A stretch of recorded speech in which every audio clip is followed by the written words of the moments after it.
Setiap pulang kampung ada aja kerjaannya atau proyeknya, bahkan proyek miliaran guys. Halo guys, Assalamualaikum, balik lagi di Kasa Ega. Kali ini proyek di kampung Ega itu luar biasa ya. Salah satunya bikin sumur. Oh bukan.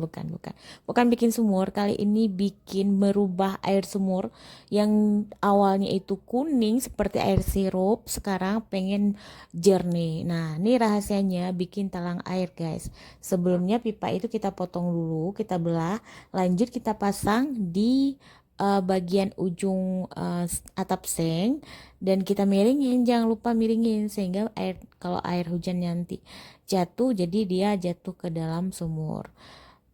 Susah banget ya kalau misalnya sumber air itu kita kuning. Dulu sempat sih bikin saringan bak gitu. Tapi lama-kelamaan kan rusak. Terus dia juga harus perbaikan. Karena metode ini udah dilakukan sama Cici rumah Cici di samping. Bahkan sekarang dulunya airnya kuning banget, sekarang jadi putih bersih. Makanya akhirnya aku mutusin buat gitu juga.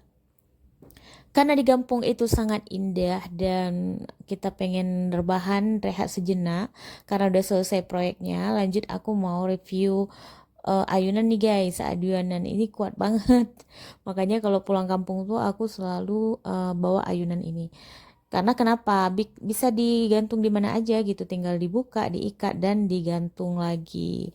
Nah, ini siang-siang pun jadilah kita berayun-ayun ria di depan rumah. Ini kebetulan depan rumah Cici, bukan depan rumah aku ya.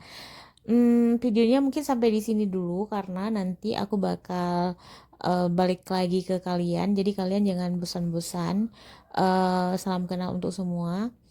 Pokoknya ini masih cerita di kampung. Nanti di part selanjutnya juga ceritanya masih di kampung ya. Jadi kalian yang suka nonton perkampungan, jangan lupa follow aku. Bye. Assalamualaikum.